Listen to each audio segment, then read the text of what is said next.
Hey man, say man, this is the A Man Show back at it again for more content. So, after this NBA season, we will be halfway through the decade, which is crazy to think about. Time flies, y'all. But, anyways, when we look back in previous decades, you got the 90s with Michael Jordan as the definitive best player.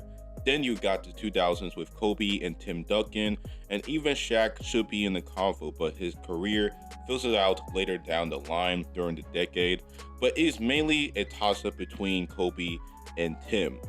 Of course, in the 2010s, LeBron, and on to the 2020s. And it's looking like it's going to be one definitive player that it will be considered the best player of this decade. And there's a handful of players that fits the bill in regards to who is the best player of the entire decade. But like every decade, there will be one or two that will stand out amongst the rest. So in this video, I'm going to discuss who is currently the best player of the 2020s and who will likely remain as the best player of the decade until 2030. But first, make sure y'all subscribe for post NBA and NFL content. Turn on post notifications so that way y'all don't miss anything new from me.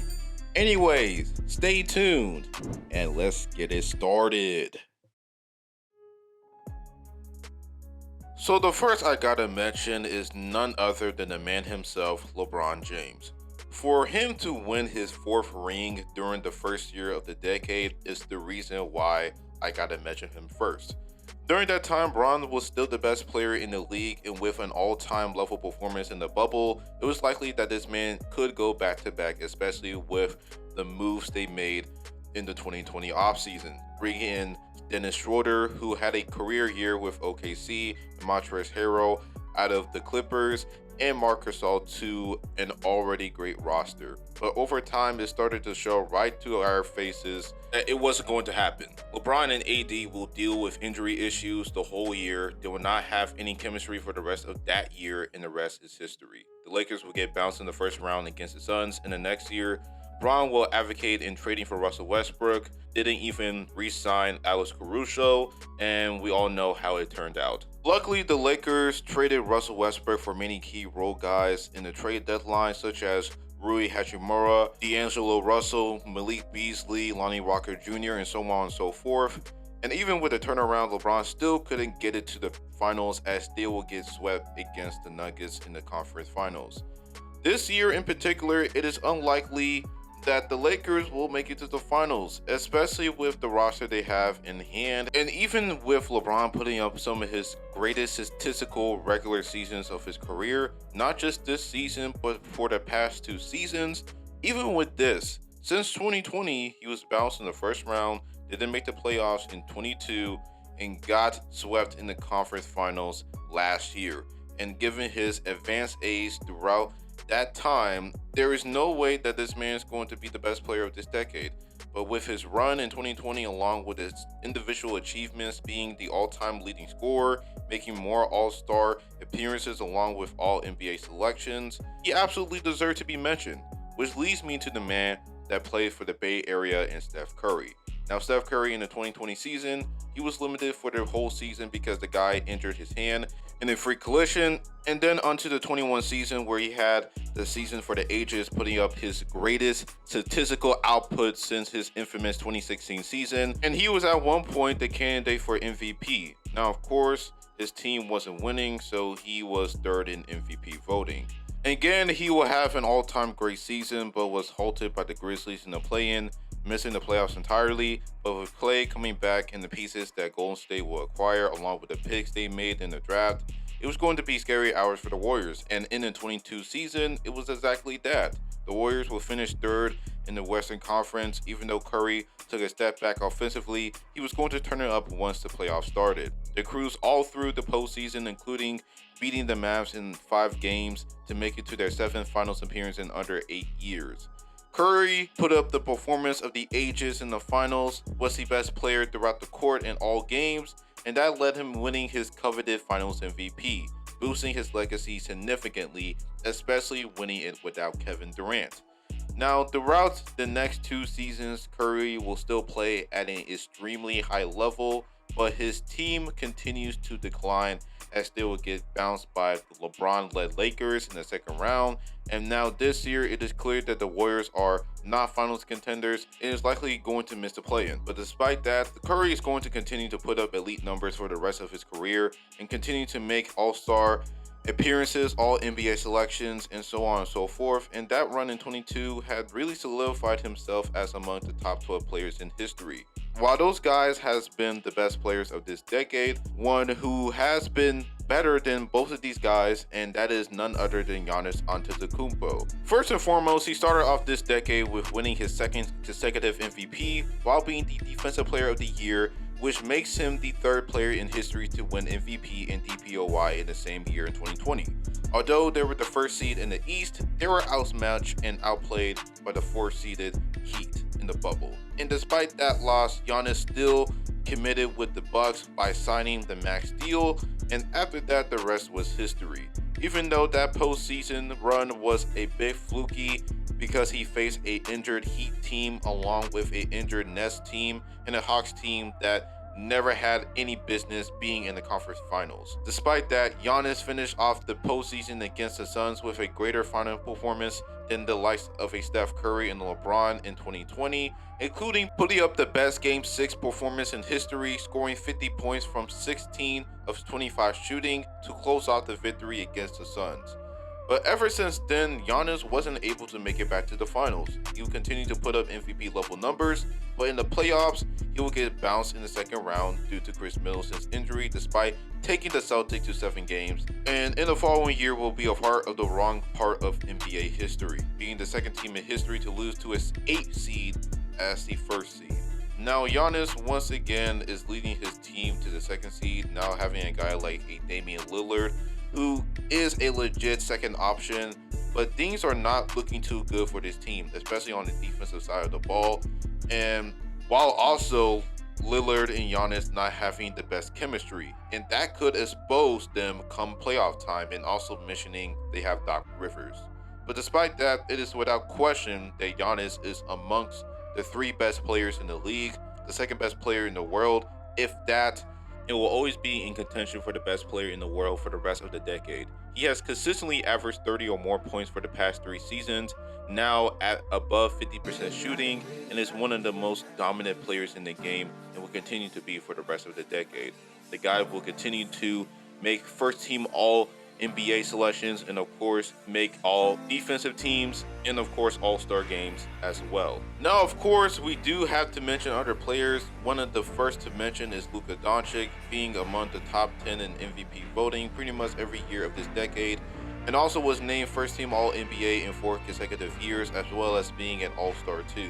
There's an argument to be made that Luka is the greatest offensive player in this game, or at the very minimum the second best. No other forward in this league other than LeBron can score, play make, rebound, and just overall offensive output. No one has been this good offensively than Luka other than Jokic.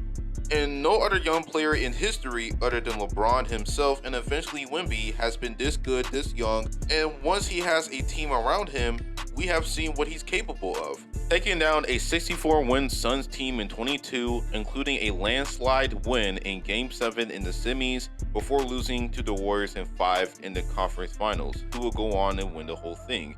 And aside from that run, Doncic has been incredible in every playoff appearance he's been in. The Mavericks were a first-round exit every year, and after that run 2 years ago, they didn't make the playoff last year, and then this year they're in the play-in. And even if they make it to the playoffs, I am not too confident in this team, even though they do have the pieces around Luka to compete.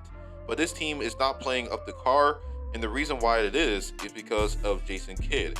But that's another story for another day. But going back to Luka Doncic, Doncic holds so many regular season records in a regular season, and in the playoffs, he can elevate.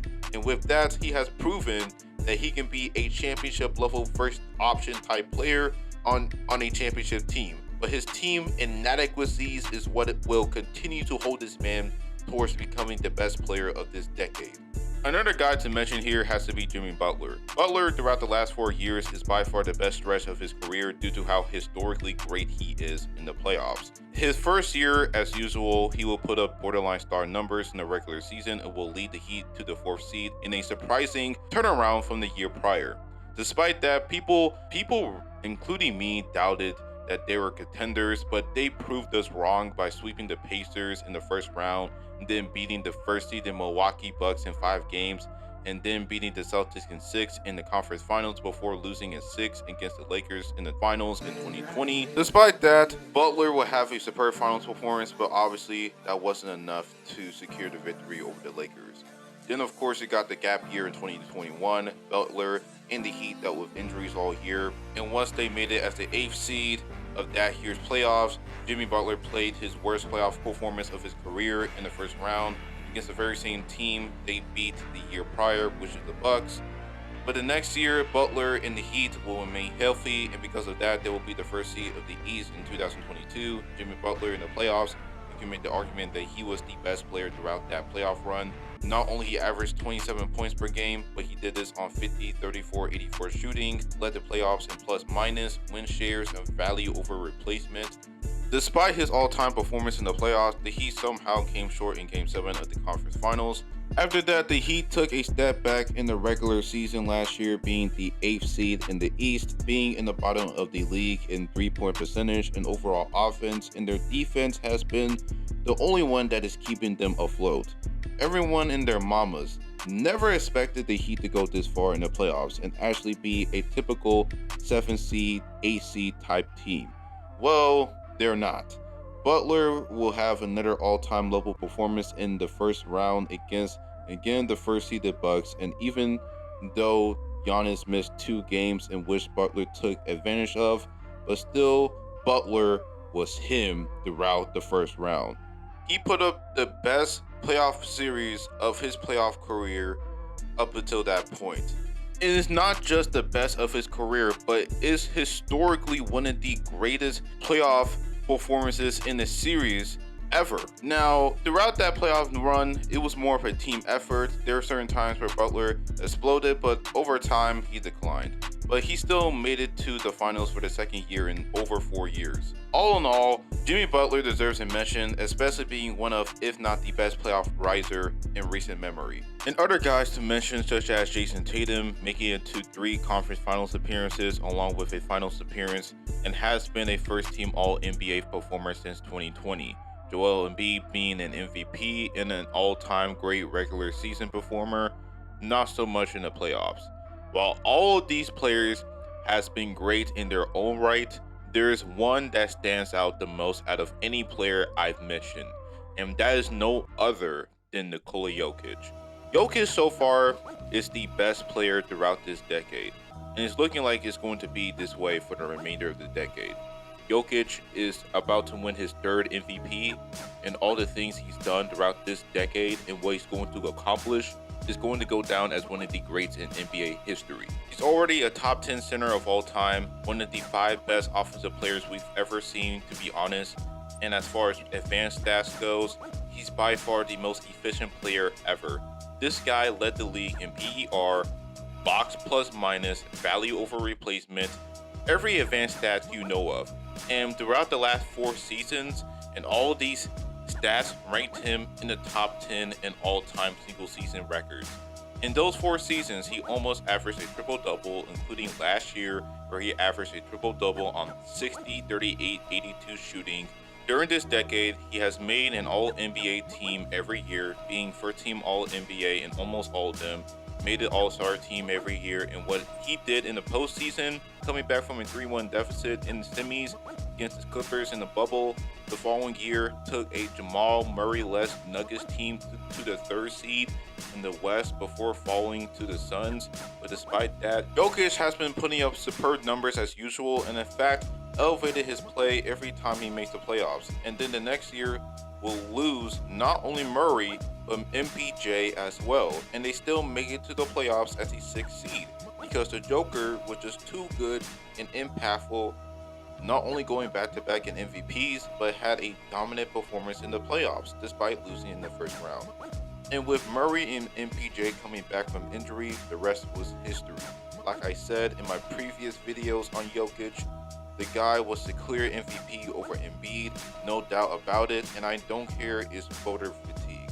He should have been the fourth player in history to three-peat in MVPs, but despite that, Jokic carried on and had one of the greatest postseason runs ever, especially in the second round where he put up a 53-point performance along with 11 rebounds and 4 assists on 67% shooting, swept the Lakers and beaten the Heat in 5 in the finals, only to win Finals MVP.